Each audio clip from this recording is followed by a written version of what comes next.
कब तक रखोगे हमको तुम, छोड़ दे मेरी वादी, जा छोड़ दे मेरी वादी।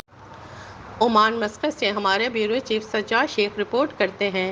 दुनिया भर की तरह मस्कत पाकिस्तानी सफारतखाने में भी आज 5 अगस्त कश्मीर यौम-ए-इत्तिसाल के हवाले से तकरीब का इनेकाद किया गया, जिसमें ओमान में पाकिस्तानी सफारतखाने के तमाम अफसरान, ओमान में मुकीम कश्मीरी और पाकिस्तानी कम्युनिटी के अफराद ने बड़ी तादाद में शिरकत की।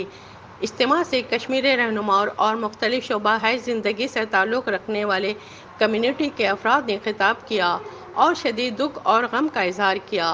इस मौके पर नाज़िमुल उमूर सफारतखाना किरण अकबर साहिबा ने 5 अगस्त 2019 को भारत के गैर कानूनी और यकतरफा इक़दामात के 4 साल मुकम्मल होने पर सदर और वज़ीर आज़म के पैगामात पढ़कर सुनाए।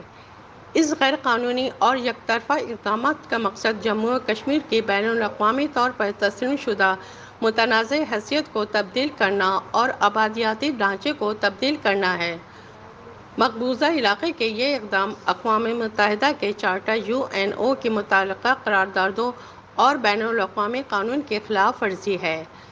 तक़रीब में भारतीय मज़ालिम की अक्कासी करने वाली तस्वीरी नुमाइश का भी एहतमाम किया गया और भारतीय काबिज़ अफ़वाज की तरफ से इंसानी हुकूक़ की ख़िलाफ़ वर्जियों पर एक मुख्तसर दस्तावेज़ी फ़िल्म भी दिखाई गई।